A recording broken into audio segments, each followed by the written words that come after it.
Guys, so today we're making African buns, and for those of you who doesn't know what African buns is like, it's like an African dessert. So we're using yeast, flour and sugar.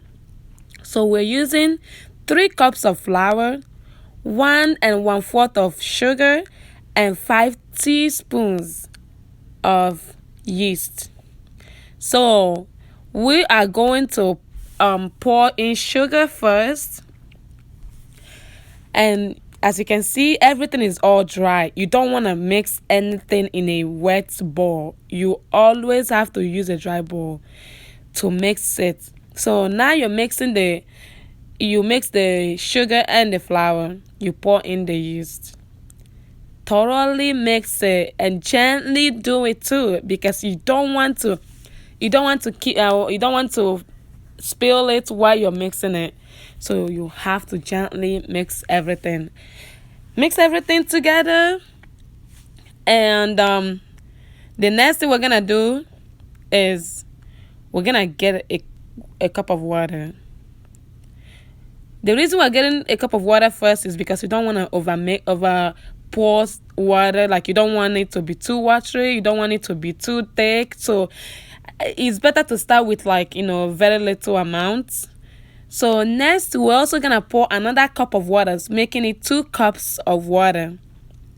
Now you will not pour anymore, because you have to thoroughly mix it. For some people, they use their hands, but I don't want to use my hands. I don't want to get my hands all sticky. I just don't want that. So I just use a wooden spoon. So and for you guys, like, if you guys don't have a wooden spoon, feel free to use your hands, but make sure you wash your hands. Make sure you wash your hands.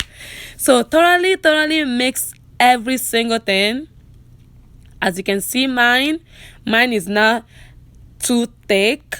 It's not too thick and it's not too watery. So that's how much you want to get the perfect texture. You don't want it to be too watery, you don't want it to be too thick, you just want that perfectness.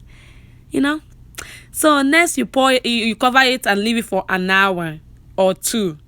Now we pour in oil.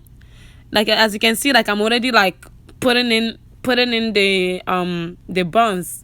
You just get a bowl, get a spoon, and just be taking it little by little, like small amount by small amount, and be putting the oil. By the way, you guys should be careful when you guys are putting everything in the oil, because the oil can literally like splash up. So you have to be careful.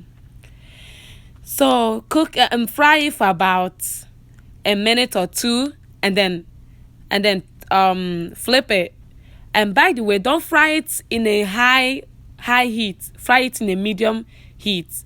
Sometimes when you're about to bring it out, fry it in a low heat, because you don't want it to fry inside. You don't want it to fry outside, and then the inside is not even fried yet. So this is the last. So thank you, guys.